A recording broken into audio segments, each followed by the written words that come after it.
Hello guys, આજે આપણે બનાવવાના છે ગુજરાતી કાઠિયાવાડી છાશમાં બનાવેલી વઘારેલી રોટલી. તો ચાલો ફટાફટ બનાવવાનું આપણે સ્ટાર્ટ કરીએ. વઘારેલી રોટલી તો આપણે એક ડુંગળી કટ કરી લેવાની છે એક વાટકીમાં, અને આપણે એક મરચી, કેપ્સિકમ, એક વાટકીમાં ટમાટર, ટુકડા કરી લીધેલી રોટલી અને છાશ આપણે લઈ લેવાની છે. તો ચાલો ફટાફટ બનાવવાનું સ્ટાર્ટ કરીએ. તો તપેલી ગરમ થઈ ગઈ છે આપણી, તો આપણે જીરું એડ કરીશું અને 2 ચમચી આપણે તેલ એડ કરવાનું છે.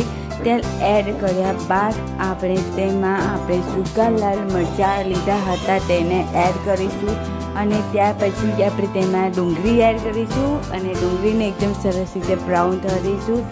અને ડુંગળી બ્રાઉન થઈ ગયા બાદ આપણે ટમાટર એડ કરીશું. ટમાટર એકદમ સોફ્ટ થઈ ગયા બાદ આપણે તેમાં આપણે જે કેપ્સિકમ લીધા હતા, લીલા કેપ્સિકમ એને એડ કરીશું. તો ચાલો ફટાફટ એને એડ કરી લઈએ. તો આપણે કેપ્સિકમ એડ કરી લીધા છે અને એને એકદમ સરસ રીતે કૂક થવા દેવાના છે.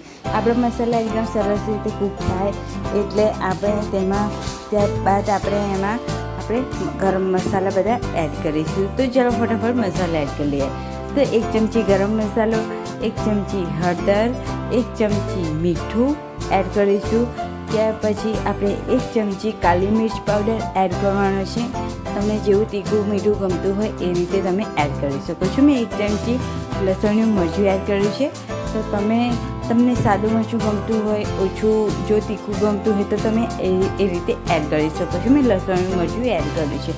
ત્યાર પછી આપણે તેમાં એડ કરીશું આપણે ટુકડા કરેલી રોટલી. મેં 3 રોટલીને ટુકડા કરી લીધા હતા અને આપણે 3 રોટલી મેં લીધી છે, અને આ રીતે આપણે એને કરી લઈશું અને એકદમ સરસ રીતે એને થવા દઈશું. આપણે એ તૈયાર થઈ ગયા બાદ આપણે 1 ગ્લાસ આપણે પાણી એડ કરીશું અને આપણે એકદમ સરસ રીતે એને મિક્સ કરી લેવાની છે. રોટલી અને પાણીને એકદમ સરસ રીતે મસાલા એકદમ ઘૂલી નીકળી જાય એ રીતે આપણે એડ કરી લેવાનું છે, અને એકદમ આપણે એને સરસ રીતે કૂક થવા દેવાનું છે.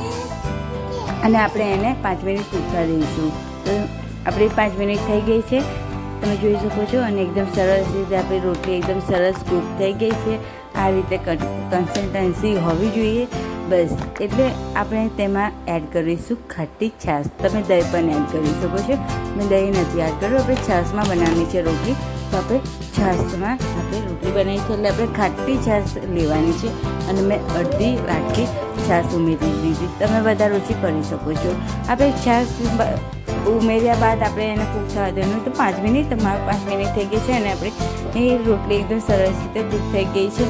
તમે જોઈ શકો છો કે એકદમ સરસ લચકા પડતી આપણી કાઠિયાવાડી ગુજરાતી રોટલી વઘારેલી છાશમાં બનાવેલી રોટલી એકદમ સરસ બની ગઈ છે. અને ચાલો ફટાફટ એમાં ધાણા એડ કરી લઈએ. તો મેં ધાણા એડ કરી લીધા છે અને એને એકદમ સરસ રીતે મિક્સ કરી લઈશું. અને ચાલો ફટાફટ એને એક ડીશમાં સર્વ કરી લઈએ. જો અમારી રેસીપી તમને ગમતી હોય તો લાઈક, શેર અને સબસ્ક્રાઈબ કરજો ફ્રેન્ડ્સ, અને કમેન્ટમાં જરૂર કહેજો કે અમારી રેસીપી તમને કેવી લાગે, અને ઘરેથી જરૂરથી બનાવજો અને બતાવજો કે આ રેસીપી તમને કેવી લાગે. ચલો તો ડુંગળી સાથે એને સર્વ કરી લઈએ અને એન્જોય.